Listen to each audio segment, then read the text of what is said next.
Captain Robert Salas, can you introduce yourself for us?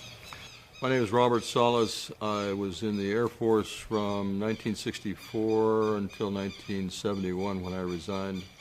During that time, I was involved with missiles, nuclear missiles primarily, but I also was a propulsion engineer on the Titan II program, which was another missile used to put up satellites in orbit.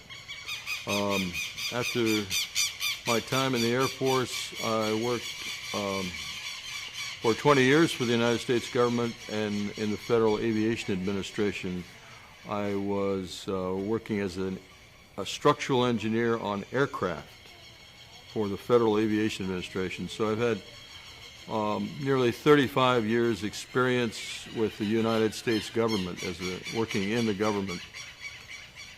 And now I've been speaking about my UFO story for almost 20 years now. How many countries have you visited talking about this experience? Many countries. I spoke in England, United Kingdom, France, Peru, Argentina, Brazil.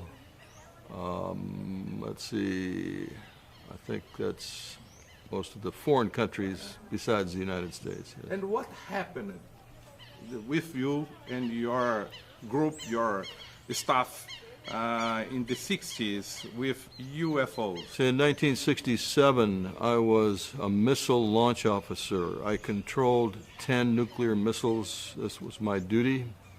In case we're given the order, we would launch nuclear weapons to our enemies, whoever our enemies were at the time.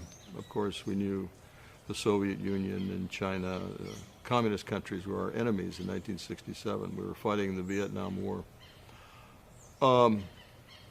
And so on this evening, on March 24th, 1967, I received first a phone call saying that my guards were seeing strange lights in the sky, flying very fast, making strange maneuvers back and forth up, and no noise, no engine noise. They didn't think they were aircraft. And so I didn't pay much attention, but then the next call, they were very frightened on the telephone. They screaming into the phone that they were seeing this red oval-shaped object. It was about, I'd say 40, 50 feet long. It was pulsating red light, and it was just sitting above the front gate. They were frightened. They had their weapons, their rifles out, ready to shoot at it. They wanted me to give them orders, and I told them not to allow anything inside the fenced area. So shoot if you have to, but don't let it inside. I didn't know what was happening. I thought it might have been some kind of an attack. I just didn't know. This was new. This was something new, something amazing. So he hung up the phone, and I went to tell my commander. And then my missiles, we had a panel that showed the control of the missiles, and they were all ready to launch, but now they all stopped, disabled. They could not be used. So we lost all 10 nuclear missiles while this UFO was above us. And then we found out later that evening that the same thing happened at another location a week earlier. So we actually lost 20 missiles during UFO sightings over the missiles. I had to sign an agreement, my signature, that I would never speak about this. This was secret, and so I didn't speak about it until many, many years later, in 1994, when I thought the Air Force had declassified the incident. I asked the Air Force to send me documents about this incident. I didn't say anything about UFOs. I just asked for documents about this story that I heard. And they said, okay, it's classified, but we're going to declassify it now and send you documents. So they started sending me documents, It was declassified. One of the incidents was declassified. And so I thought, oh, this is my incident. So I started speaking publicly in conventions and also on television, on radio. But later I found out I was not at this place, I was at another place. But, so I kept speaking. And when you read the documents they sent to you, was it very precise, talking about what happened, or it was a little bit different? Actually, the Air Force never discovered exactly what happened. They did at least two investigations. One was done by the Boeing company, and the Boeing company, I talked to the team leader of the Boeing company that did the investigation for them, and he told me that they looked at everything. They looked at all the equipment. They looked at the possibility that we did something, to fool with the equipment, but they could find no reason for the missiles to shut down the way they did. Very specifically, a signal was sent from this object, a specific signal, through the earth and concrete of the underground capsule and through the triple shielded cables that went to each missile, and they sent a signal to shut down the guidance and control system that guided the missile on flight. It burned it or just disabled it? It did not burn anything. It did not destroy anything. It just sent, it upset the guidance system because we had inertial navigation equipment, which depends on the location of the missile to determine where it is located. So no damage. The UFO did not destroy our missiles. It simply disabled them so they could not be launched. How many times would it take to organize all these things again to be able to launch? Yes, it took probably a day, maybe a little longer. We had to send people out to each missile, and we had to shoot location with the stars. We had to find the stars and locate the missile. This was before GPS, no GPS. So it took about a day to bring all the missiles back up. So. And how many nuclear heads did you have in your arsenal at that time, and how was the power of these heads? The nuclear warheads were approximately 800 kilotons of TNT. In perspective, the bomb at Hiroshima and Nagasaki was about 10 to 15 kilotons. Our warheads were single warheads, but later on they became multiple warheads, and now they're back to singular warheads, single bombs in each warhead. We had 10 missiles in our launch control facility, but we had many more. We had about 15 launch control facilities, so we had at least 150 nuclear missiles at Malmstrom Air Force Base, Montana. And then, of course, there are other bases in the United States. At that time, there were at least 5 or 6 other nuclear intercontinental ballistic missile bases in the United States. In case of war, you were the man that would push the button. Turn the key. Turn the key. Yes. Yes. My commander and I had the ability to turn the key to launch weapons. Yes. Very serious. Can you talk about other similar cases with other militaries, even in other countries? Yes. In fact, in the Soviet Union in 1982, they had a UFO sighting over a nuclear missile. In fact, they started the missile on a launch sequence. So it appeared to them, the men on the ground, that the missile was going to actually launch because they could see that. But they had a way of stopping the launch.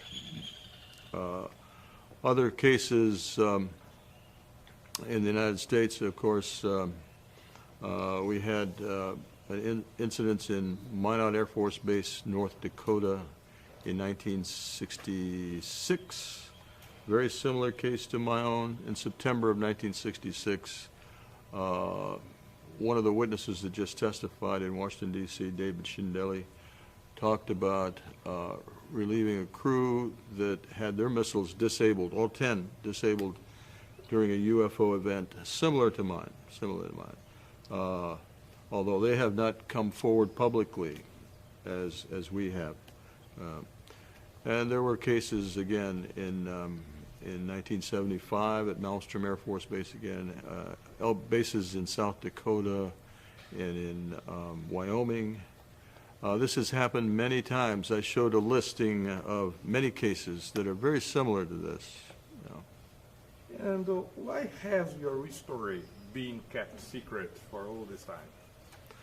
Yes, that's an interesting question. My story in particular happened at a time when the Air Force was investigating UFOs through a group from the University of Colorado called the Condon Investigation, because Edward Condon was the leader of this investigation. But it was a cover-up. The reason the Air Force wanted to do this was simply to keep the public from stop the public from asking questions about UFOs. So the Condon investigation wasn't truly a scientific investigation. It was simply a way to cover up the idea that UFOs did exist and were affecting our nuclear weapons. And our story happened at that time during this investigation. So the Air Force kept our story from the Condon committee or investigation. They wouldn't allow them to see their reports or talk to me, for example, and other people. They didn't allow interviews. So it was clearly what we call a whitewash or cover-up to keep it secret. The Air Force wants to keep it secret because obviously there are military applications from the technology. If they could develop, copy the technology and fly at fantastic speeds and go very far to other places in the universe, then this is very important technology that they want to use for military applications, right? So that's part of the reason they keep it secret. The other reasons have to do with greed and power, because of course this information is very powerful. It can be used, for example, to make deals with other countries, because obviously these cases have happened in many other countries, and they can exchange information secretly with other countries and make deals. You know, you give me this, I'll give you this. I think that's going on in the intelligence community. Do you think those objects had tripulants, had crew, and they are extraterrestrials? Absolutely, absolutely. I know a lot of people waffle about that idea of extraterrestrials, but there's no question that these objects were not constructed on Earth because of their performance and what they were able to do. You understand, they understood our weapon systems, our missiles, very accurately. They knew exactly how they worked. There's another story in my book about a man who was working on the missiles, and UFO came over and knew exactly what he was doing to work on the missile. When they sent signal, it was like a light or invisible sign, like the radio frequency signal. Probably invisible. I know many times UFOs fly over nuclear bases. They shine a beam of light, and but I think this is just to show people that are seeing this that they're interested in our nuclear weapons. They want to see us abolish our nuclear weapons or get rid of, take out our nuclear weapons. So that's been seen many times, this beam of light. But in this case, there was no beam of light. It was simply an invisible signal, very, very specific signal. Did they interfere in any launch, experimental launch? Did you see UFOs interfering and fall, making the rocket fall? Yes, this was an incident in 1964. Actually, it was an Atlas missile that was shot from Vandenberg Air Force Base in California. They actually took video of the reentry vehicle, what we call the reentry vehicle. That's where the bomb is located. But this was a dummy, not a real bomb, but just a pretend reentry vehicle. And then in the photo, you can see the UFO flying. This reentry vehicle is flying maybe 10,000, 15,000 miles per hour. And the UFO is flying around it like this and shooting beams at it to take it off course so it did not land on the target, and it took it off course. So again, they were demonstrating that they could, if necessary, interfere with our launching nuclear weapons. Why the extraterrestrials were analyzing and checking their capability and showing their capability of interfering in our nuclear weapons? What is the main reason for this? Okay, this is my opinion, and I think it was basically, what happened to me was basically a message that we should get rid of our nuclear weapons. And again, it's not just my story, but many other stories similar to mine, and the same message: get rid of your nuclear weapons, abolish all nuclear weapons, because it is possible we could have a nuclear war and simply destroy everything. Captain Robert Salas, thank you very much for your interview. Thank you, Wilson. I appreciate that. Thank you very much.